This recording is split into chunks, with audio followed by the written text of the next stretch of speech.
Hey, yo, what's decent? Yo, I have a crazy battle against Cybertron, man. Aaron Zheng standing on the opposite side of the field while Heart is racing right now. He's gonna lead up with Kangaskhan as well as his Solomons. I'm gonna lead up respectively with my Garchomp and my Ferrothorn. And things are heating up right off the bat as he intimidates both my Garchomp and my Ferrothorn. So if I want to go for the Dragon Claw, which is exactly what I'm gonna do, just because a lot of Garchomps tend to protect first turn, which is reasonable because there are a lot of choice guard variants on the field, I'm gonna do quite the opposite and try to attack his Solomons, assuming that his Solomons is going to try to attack my Ferrothorn. I'm hoping I'm right. So I'm going to go for the protect this turn, right? And afterwards target it, but he goes for the Fire Blast on my Ferrothorn, which is great. So I get it for nice super effective damage output on the Solomons, but it's not going to knock it out, obviously, because it's only a Dragon Claw, and plus I'm intimidated. So he makes a smart play and attacks his own Solomons with the Power-Up Punch, giving him a +2. Even if I went for like a double protect, there was no way or anything I could have done. There was nothing I could have done to prevent that from happening right there. So that's actually a great play that he went for that. Since he's locked onto a Fire Blast, since I am a jolly Garchomp, I know that I naturally outspeed the Solomons. So he's gonna go for the Fire Blast intended for my Ferrothorn. I'm just gonna switch into my Rotom Heat.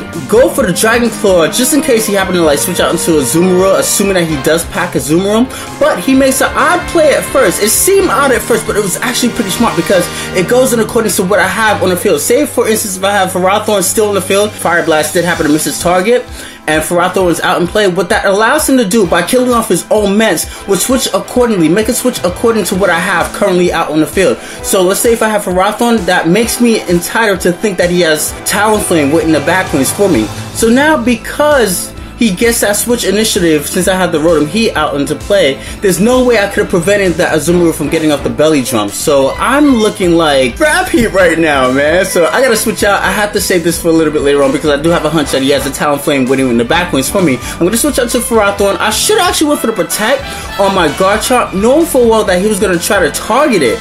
I don't know why I didn't do that. I just felt that I should go for the Earthquake just because I have two Pokemon here that can inflict some physical backlash if he decides to do some physical output damage onto me. I survived that +2 return just because I have HP investments on my Garchomp. So Garchomp lives to see another day, but at the same time, it's only at 1 hit point, so it's not really like it can make so much of a difference with Azumarill's Aqua Jet out there. So like I said before, I knew it. I knew he had the Talonflame, and all of a sudden, I'm in a big heap of trouble, man. Even if I go for the double protect, there's no way I could like change around his target. He could have just actually did that the following turn.